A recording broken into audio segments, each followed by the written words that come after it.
అరుட்பெருஞ்ஜோதி అరుட்பெருஞ்ஜோதி తనిప్పెరుం కరుణై అరుట్పెరుంజ్యోతి. అందరికీ వందనం. గత వీడియోలో మనం షఠాంతముల గురించి తెలుసుకున్నాం. ఈ వీడియోలో భగవంతుని పొందటానికి గల మార్గాలు ఏవి అని తెలుసుకుందాం. భగవంతుని పొందడానికి మార్గాలు 4. 1. దాస మార్గం. 2. సత్పుత్ర మార్గం. 3. సహ మార్గం. 4. సన్మార్గం. దీనినే చర్య, క్రియ, యోగ, జ్ఞానమార్గాలు అని కూడా అంటారు. ఇవి ఒక్కొక్కటి 4 మెట్లుగా విభజించబడి మొత్తము 16 స్థితులు ఉన్నాయి. చర్యలో చర్య, చర్యలో క్రియ, చర్యలో యోగం, చర్యలో జ్ఞానం, క్రియలో చర్య, క్రియలో క్రియ, క్రియలో యోగం, క్రియలో జ్ఞానం, యోగంలో చర్య, యోగంలో క్రియ, యోగంలో యోగం, యోగంలో జ్ఞానం, జ్ఞానంలో చర్య, జ్ఞానంలో క్రియ, జ్ఞానంలో యోగం, జ్ఞానంలో జ్ఞానం. ఈ 16 స్థితులను శివ స్థితులు అంటారు. దీన్ని దాటి పరశివ స్థితులు ఉన్నాయి. ఆపై శుద్ధ శివ స్థితులున్నాయి. ముందుగా చర్య, క్రియ, యోగం, జ్ఞానముల గురించి వివరంగా చూద్దాం. మొదటిది చర్య.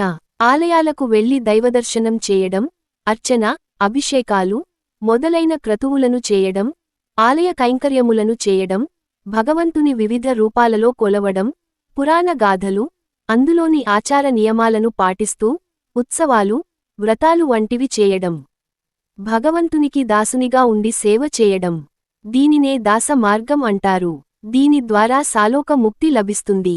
సాలోకం అంటే పై లోకాలలో హయర్ వరల్డ్స్ అని కూడా అంటుంటారు. అక్కడ జీవించే భాగ్యము కలుగుతుంది. ఇక రెండవది క్రియ. గురువు మూలముగా మంత్ర, తంత్ర దీక్షలు పొంది ఉపాసన చేయడం. జపములు, నామ సంకీర్తనలు వంటివి క్రియల రూపంలో చేయడం. ఇక్కడ భగవంతునికి పుత్రునిగా తనను తాను భావించి సేవించడం జరుగుతుంది. దీనినే సత్పుత్ర మార్గం అని అంటారు. దీని ద్వారా సామీప్య ముక్తి లభిస్తుంది. సామీప్యం అంటే దైవానికి దగ్గరగా ఉండటం లేదా తాను ఆరాధించే దైవం యొక్క సాన్నిహిత్యాన్ని అనుభవించడం. భక్తుడు ఏ దైవాన్నైతే ఆరాధిస్తుంటాడో ఆ దైవము నివసించు లోకములో జీవించడం అని అర్థం. ఆ తరువాత యోగం. యోగం అంటే యమం, నియమం, ఆసనం, ప్రాణాయామం, ప్రత్యాహారం, ధారణ, ధ్యానం, సమాధి అను అష్టాంగ యోగము, కుండలిని యోగము, హఠ యోగము, క్రియాయోగము మొదలైనటువంటి వివిధ యోగ సాధనలు చేయడం. దీనిని సహమార్గం అని అంటారు. భగవంతుని మిత్రునిగా భావించుట. దీని ద్వారా సారూప్య ముక్తి లభిస్తుంది. సారూప్యమంటే తాను ఆరాధించే దైవమేదైతే ఉందో ఆ దైవము యొక్క రూపమును పొంది ఆ దైవానికి సమానంగా ఉండటం. ఇక 4వది జ్ఞానం.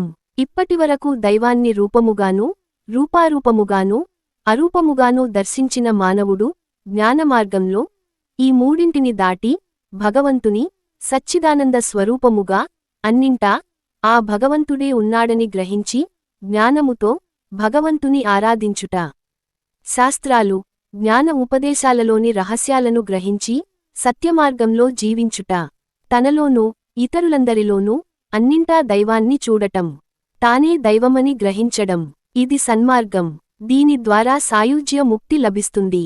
సాయుజ్యం అంటే ఐక్యత అని అర్థం. ఇది ముక్తి యొక్క చివరి దశ. భగవంతునిలో మమేకమవడం. ఇప్పటివరకు వివిధ రకాలైన మార్గాలు, వాటి ద్వారా పొందే ముక్తస్థితుల గురించి తెలుసుకున్నాం. ఇక సంపూర్ణ దివ్య స్థితి అంటే ఏంటి? ముక్తి అన్నది చివరి స్థితేనా? ఆ తర్వాత ఏంటి?